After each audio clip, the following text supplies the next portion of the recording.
Hello everyone. तो हम discuss कर रहे थे टाइप्स ऑफ थर्मोडाइनमिक प्रोसेस, जिसका फर्स्ट टाइप था आइसोथर्मल प्रोसेस, जो कि हमने पिछली क्लास में पढ़ा था। आज का हमारा टॉपिक है second type, that is adiabatic process. Adiabatic process क्या होती है? वो प्रोसेस जिसके अंदर Q is equals to zero हो या फिर delta Q is equals to zero हो, यानी no exchange of heat take place. उस टाइप की प्रोसेस को हम क्या बोलते हैं? Adiabatic process. तो अगर हम इसकी डेफिनेशन देना चाहें तो कैसे दे सकते हैं? A process in which pressure P, volume V and temperature changes but no heat is allowed to enter or leave the system is called an adiabatic process.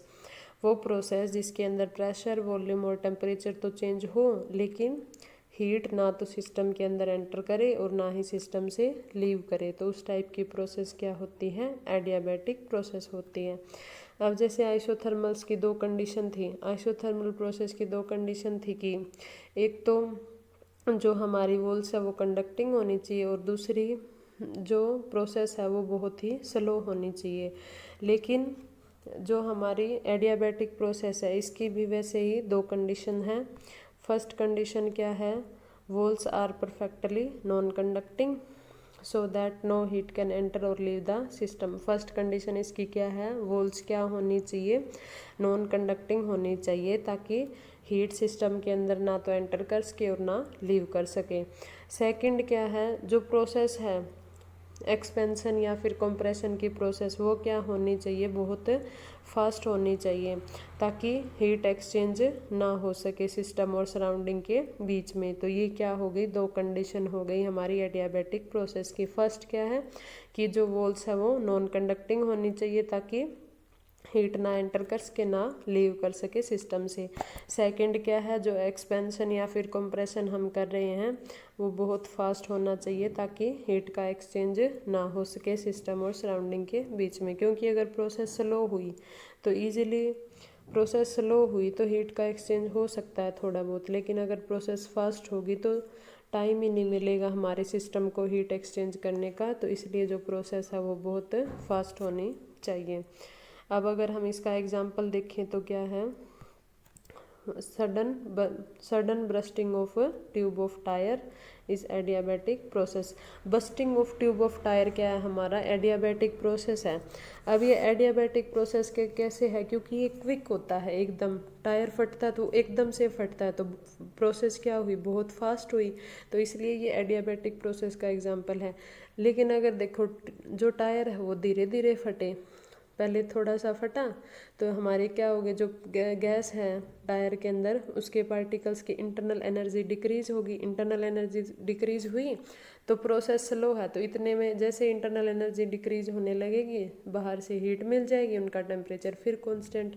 फिर थोड़ा सा फटा, गैस थोड़ी सी एक्सपेंड हुई, पार्टिकल्स की इंटरनल एनर्जी डिक्रीज हुई और बाहर से हीट ले ली उन्होंने, क्योंकि वो प्रोसेस स्लो हो रही है। लेकिन बस्टिंग ऑफ ट्यूब क्या होता है? हमारा बहुत फास्ट प्रोसेस होती है, तो उसमें हीट एक्सचेंज करने का टाइम ही नहीं मिलता। तो वो किसका एग्जाम्पल हो गया? हमारा एडियाबैटिक प्रोसेस का एग्जाम्पल हो गया। अब हमें पता है कि जो चेंज इन हीट है वो जीरो है, del Q is equals to zero है। फर्स्ट लॉ ऑफ थर्मोडाइनमिक्स क्या कहता है? हमारा del Q is equals to D U plus में डेल डब्ल्यू।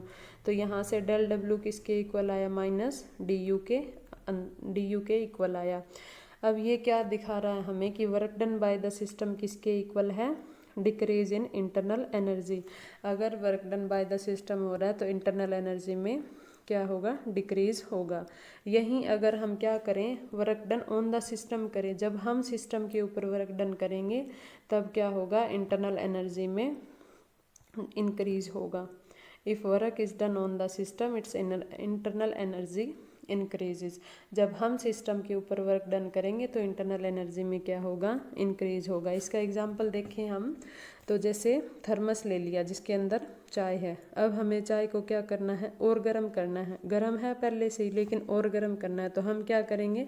थर्मस को हिलाएंगे। हिला रहे हैं तो क्या कर रहे हैं? हम सिस्टम के ऊपर वर्क कर रहे हैं। तो क्या होगा, थर्मस है वो इंसुलेटेड है, वो सराउंडिंग में तो हीट दे नहीं सकता, ना सराउंडिंग से ले सकता। तो हमने वर्क डन किया, तो वो वर्क डन किसकी फॉर्म में होगा, हीट की फॉर्म में। अब वो हीट क्या करेगी, क्योंकि वो बाहर तो जा नहीं सकती थर्मस से, तो जो हमारी चाय है उसकी इंटरनल एनर्जी इंक्रीज हो जाएगी, या फिर हम बोल सकते हैं उसका टेम्परेचर इंक्रीज हो जाएगा। तो ये किसका एग्जाम्पल हुआ, एक एडियाबैटिक प्रोसेस का ही एग्जाम्पल है। और वो प्रोसेस क्या होनी चाहिए, थोड़ी फास्ट होनी चाहिए। ये क्या होगा, work done on the system, तो क्या होगा, इंटरनल एनर्जी में इंक्रीज होगा। अब work done on the system हमें पता है क्या होता है, माइनस। तो यहाँ अगर हम minus del Q is equals to क्या लेंगे, minus D U, sorry minus del W is equals to minus D U. तो यहाँ माइनस से माइनस कैंसिल होगा, तो डेल डब्ल्यू किसके इक्वल आ गया, डी प्लस डी यू के। तो work done on the system क्या हुआ, इंक्रीज इन इंटरनल एनर्जी में कन्वर्ट हो गया। तो ये हो गई हमारी एडियाबैटिक प्रोसेस। अब जैसे आइसोथर्मल प्रोसेस में इक्वेशन थी, आइसोथर्मल प्रोसेस की इक्वेशन क्या थी, P V is equals to constant.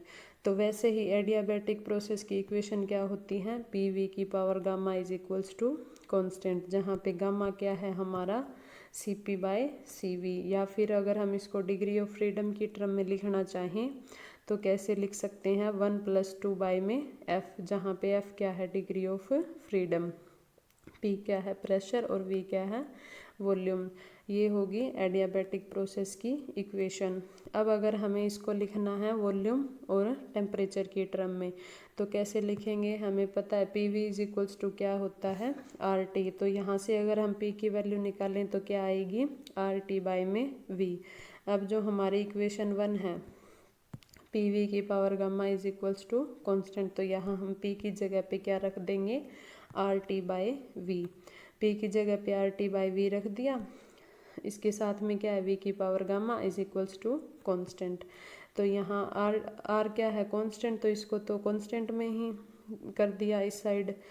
यहाँ क्या बच गया टी, वी की पावर अगर हम इकट्ठा करें तो क्या बनेगी, वी की पावर गामा -1। तो ये हमारी सेकंड इक्वेशन हो गई एडियाबैटिक की, किसकी टर्म में, टेम्परेचर और वॉल्यूम की टर्म में। अब अगर हमें क्या लिखना हो, प्रेशर और टेम्परेचर की टर्म में लिखनी हो इक्वेशन को, तो कैसे लिखेंगे, यहाँ हम प्रेशर और टेम्परेचर चाहिए, तो वॉल्यूम को क्या करना पड़ेगा, हटाना पड़ेगा। तो वॉल्यूम हटाने के लिए हमें पता है P V is equals to क्या है, आर टी। तो यहाँ से अगर हम आर की वैल्यू निकालें तो किसके इक्वल आएगी, आर टी बाई में पी। तो यहाँ से सिर्फ वी को हमने किसकी टर्म में लिख दिया, टेम्परेचर और प्रेशर की टर्म में लिख दिया। अब अगर इक्वेशन 1 में हम v की जगह पे क्या पुट करें, आर टी बाई में p, तो हमें ये वाली इक्वेशन मिल जाएगी, p की पावर 1 माइनस गामा, t की power gamma is equals to constant. तो ये होगी हमारी एडियाबैटिक प्रोसेस की इक्वेशन, प्रेशर और टेम्परेचर की टर्म में, और ऊपर टेम्परेचर और वॉल्यूम की टर्म में, और फर्स्ट किस में है, प्रेशर और वॉल्यूम की टर्म में। अब ये एक ही याद रखने की ज़रूरत है, बाकी तो हम निकाल सकते हैं अगर हमें P V is equals to R T ये इक्वेशन पता हो तो, बाकी की हम निकाल लेंगे। बस जो मोस्ट इम्पोर्टेंट है वो ये वाली है, पी इंटू वी की power gamma is equals to constant. So ये तो हो गई हमारी इक्वेशन ऑफ एडियाबैटिक प्रोसेस वाला टॉपिक। अब हम नेक्स्ट देखते हैं हमारा पीवी ग्राफ। जैसे हमने आइसोथर्मल में बनाया था वैसे ही एडियाबैटिक प्रोसेस में जो पीवी का डायग्राम होता है वो कैसे होता है यहाँ देखेंगे। हमें पता है आइसोथर्मल में क्या था, P is inversely proportional to 1/v था। तो यहाँ हमें पता है पी वी की power gamma is equals to constant है। तो यहाँ से अगर हम पी देखें तो पी किसके इन्वर्सली प्रोपोर्शनल आ रहा है, वी की पावर गामा के इन्वर्सली प्रोपोर्शनल आ रहा है। तो अगर हम ग्राफ बनाएं तो कैसे बनेगा, यहाँ से ये आइसोथर्मल वाला हटा देना एक बार, डायरेक्ट ये एडियाबैटिक का ऐसे ही आएगा। जैसे जैसे हम वॉल्यूम को इंक्रीज करेंगे तो प्रेशर हमारा क्या होगा, डिक्रीज होगा। ये हम नेक्स्ट में देखेंगे एडियाबैटिक और आइसोथर्मल में कंपैरिजन। तो यहाँ से ये मत करना एक बार, सिर्फ ये एडियाबैटिक का ग्राफ। जैसे जैसे वॉल्यूम को इंक्रीज, हम क्या करेंगे, प्रेशर को वॉल्यूम को इंक्रीज करेंगे, वॉल्यूम को इंक्रीज करेंगे तो प्रेशर हमारा क्या होगा, डिक्रीज होगा। तो ये हमारा क्या बन जाएगा, पीवी ग्राफ एडियाबैटिक प्रोसेस के केस में। अब अगर हम क्या निकालें, इस जो एडियाबैटिक कर्व है इसका स्लोप निकालें, तो तो वो कैसे निकलेगा, जैसे आइसोथर्मल में निकाला था P V is equals to constant लिया था, D P by D V की वैल्यू निकाली थी, तो वैसे ही क्या करेंगे हम एडियाबैटिक का निकालेंगे स्लोप। हमें पता है एडियाबैटिक प्रोसेस की इक्वेशन को हम कैसे लिखते हैं, पी वी की power gamma is equals to constant. तो यहाँ से अगर हम इस इक्वेशन को डिफ्रेंशिएट करें u इंटू वी रूल लगा के, तो क्या होगा, first function as it is, फिर v की पावर गामा का डिफ्रेंशिएशन, फिर v की power gamma as it is और प्रेशर का differentiation is equals to constant है, तो इज इक्वल्स टू में कॉन्स्टेंट का डेरिवेटिव 0। यहाँ से अगर हम D P by D V की वैल्यू निकालें तो वो कितनी आएगी, minus gamma p divide by v। अब ये क्या हो गया हमारा, D P by D V क्या रिप्रेजेंट करता है, स्लोप। ये मैंने पिछली क्लास में बताया था, क्योंकि D Y by D X होता है स्लोप, तो यहाँ y की जगह पे हमारा क्या है p और x की जगह पे क्या है v। तो D P by D V D Y, जैसे D Y by D X slope बताते हैं, वैसे ही जो D P by D V है वो हमें स्लोप देगा। और यहाँ हम एडियाबैटिक प्रोसेस की बात कर रहे हैं, तो स्लोप ऑफ एडियाबैटिक कर्व किसके इक्वल आएगा, minus gamma P divide by V. अगर हम आइसोथर्मल और एडियाबैटिक को कंपेयर करें तो हमें पता है कि स्लोप ऑफ आइसोथर्मल किसके इक्वल होता है, माइनस पी बाई वी। तो यहाँ जो ऊपर वाली इक्वेशन है, यहाँ हम माइनस पी बाई वी की जगह पे क्या रख सकते हैं, स्लोप ऑफ आइसोथर्मल। तो स्लोप ऑफ एडियाबैटिक किसके इक्वल आएगा, गामा इंटू में स्लोप ऑफ आइसोथर्मल। तो यहाँ से हमें क्या पता लग रहा है कि जो स्लोप ऑफ एडियाबैटिक है वो क्या है, गामा टाइम्स ग्रेटर देन है स्लोप ऑफ आइसोथर्मल से। तो ये हमारी रिलेशन हो गई स्लोप में एडियाबैटिक और आइसोथर्मल वाली प्रोसेस में। अब हमें पता है कि गामा क्या होता है हमारा, ग्रेटर देन 1 होता है। तो जो एडियाबैटिक वाली प्रोसेस है उसका स्लोप क्या होगा, हमेशा ज़्यादा होगा isothermal process. Slope of adiabatic process is always greater than isothermal process. अगर हम इन दोनों का कंपैरिजन वाला ग्राफ बनाएं तो ये बनेगा, जैसे यहाँ ग्राफ में दिख रहा है, जिसका स्लोप ज़्यादा होगा वो तो होगा एडियाबैटिक प्रोसेस का, और जिस कर्व का स्लोप कम होगा वो होगा आइसोथर्मल का। तो ऐसे हम पता लगा सकते हैं कर्व देख के कि कौन सा आइसोथर्मल का है और कौन सा एडियाबैटिक का है। जिसका कर्व जिस कर्व का स्लोप ज़्यादा हो वो तो होगा एडियाबैटिक का, और जिस कर्व का स्लोप कम हो वो कौन सी प्रोसेस का होगा, आइसोथर्मल का कर्व होगा। तो ये तो हो गया slope of isothermal, slope of adiabatic process. अब हम देखेंगे work done during adiabatic process. अब वर्क डन के लिए हम सबसे पहले क्या कंसीडर करते हैं, हम कंसीडर कर लेते हैं 1 मोल ऑफ आइडियल गैस जो कि सिलेंडर में है भरी हुई है, जो परफेक्टली इंसुलेटेड है सराउंडिंग से। आइडियल गैस कंसीडर कर ली सिलेंडर में, जिस सिलेंडर की वॉल्स क्या है, इंसुलेटेड है सराउंडिंग से, क्योंकि हीट का एक्सचेंज नहीं होने देना हमें। तो इसलिए जो ये वाल्स है इनको क्या कर दिया हमने, इंसुलेट कर दिया।